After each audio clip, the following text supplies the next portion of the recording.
Hello, guys. Hero of History here, and here's a topic I've been wanting to discuss for a while. So you've probably seen my few my Genshin things. I play a lot of Genshin, of course. And this is one thing I've always wanted to say. Genshin late game, for people for just the average player is horrible, it's useless. Yes, and I want to go over a few things that prove this point. Point. One of the biggest things is, well, a lot of people guess this, is the grind. And once you complete, just all the story that's in the game and that can be done at that point, yeah, you still have world quests and everything, but eventually it does become a grind. I'm the kind of person who likes to, explore all the lore of a game, and thus my first priority is to do the story, world quests, and quests in general. Well, I've been playing Genshin for about 2 years, and I've actually gone through all that story stuff. I'm also a bit of a slight perfectionist. I like things to be neat and tidy, which means, like, for example, if I see a character at level 90, I want to get them level 100, make it even all across the board. I also like to get all the oculi and everything. I'm a bit of a completionist. Oh, oh, and it's actually gone very well with me, of course, because I've gotten like all the oculi in all the regions except for the new region of Nocry and two missing hydroculi in Fontaine. Um, but that's besides the point. And as an average player, I'm not a whale. I don't spend a lot of money. I'm really just a free to play. I think I've only ever bought like a 10 pole like once, just only once I think, as far at least in recent times, and so I don't spend a lot of money.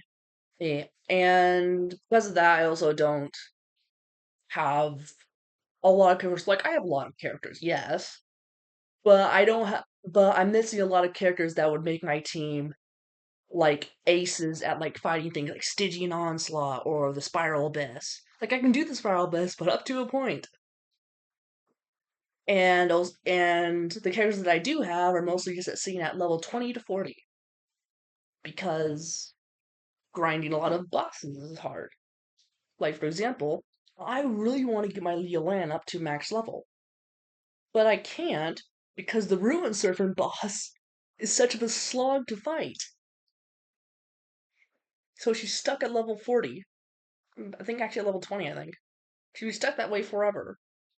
And it kills me because I know Yelena can be a very good character. And so and because of that, I only have like only one team of established max level characters. Because of that, I can never do the rest of the spiral bit because I need two teams for that stuff. The point is, once you get to uh, now, the early game is easy because you get a lot of rewards, you do quests and everything, and that's good. Once you finish all that, you stop getting the rewards. The rewards start drying up, and that makes it much of a slog to just keep going. And to get more primos to do all the stuff, you have to do chests and everything, which is work fine for me. But now I'm at a point where I've kind of lost all that stuff. And that's just one other problem. Once as you get further in the game, and well, first the game starts out good. Or maybe you will have to do some grinding still in the early game to reach the required level to keep going. But that's no problem. As still more rewards yet to come. But then once you finish the story, there's nothing left. It's for an average player.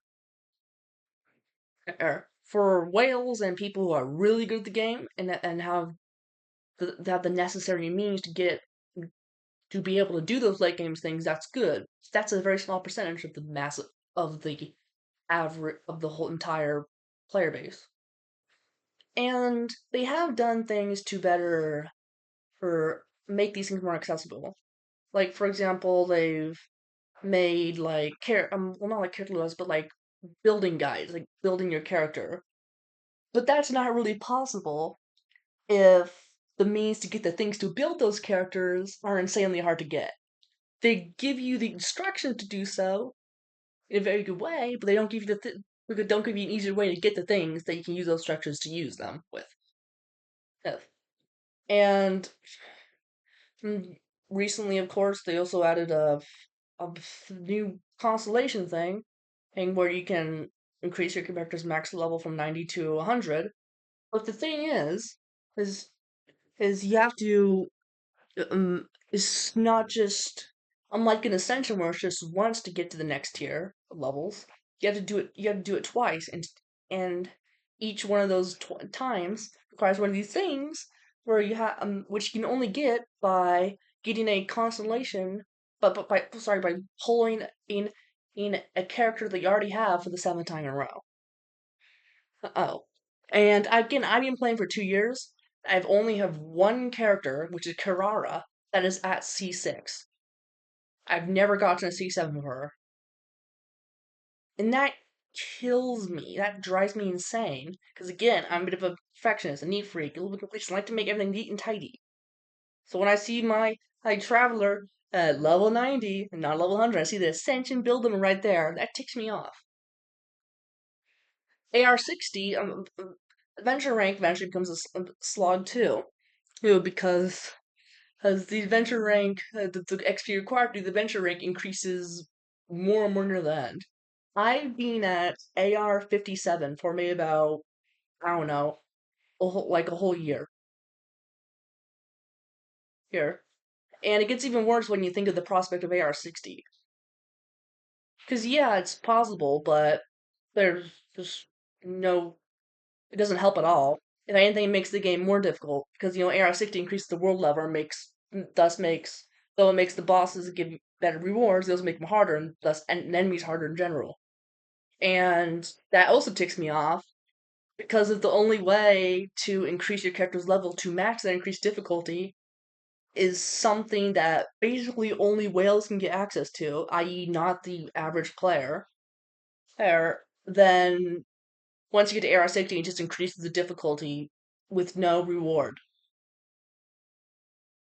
I mean, yes, it gives 3 intertwined fates and 1 free pull of primos, but not even a temple, not even a free 5-star. And that's just useless. Just increase the difficulty for no apparent reason. And that takes me off. And I'm fully planning to once I get hit AR60, I'm just reverting the world level back to the way it was. So I can so this is matched.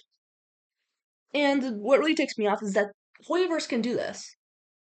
In fact, they've done it before. They've actually have done it with Honkai Star Rail. If you go to Honkai Star Rail, well, there's that you don't actually, as of now, you don't actually have to fight the bosses. Yes, you can, but there's a thing you can use. They can get quite a bit of like for every now and then when a new update comes out, they'll just let you farm the materials automatically without ever having to fight the boss.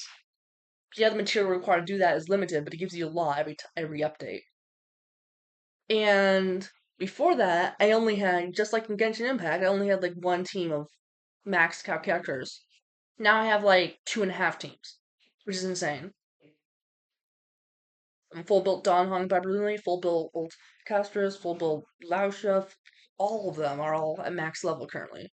And yeah, they can't get to level 100, but and there's no get level 100. But unlike what they do with Genshin Impact, at least they didn't screw it up and haven't not having needed to screw it up yet. That ticks me off because that means Weavers can do this in a better way, like they with the Honkai Star Rail, but they haven't. And that's why late game is just such a slog. Slog. So I just want to say that. I want to get that off my mind. Hope that makes you guys think.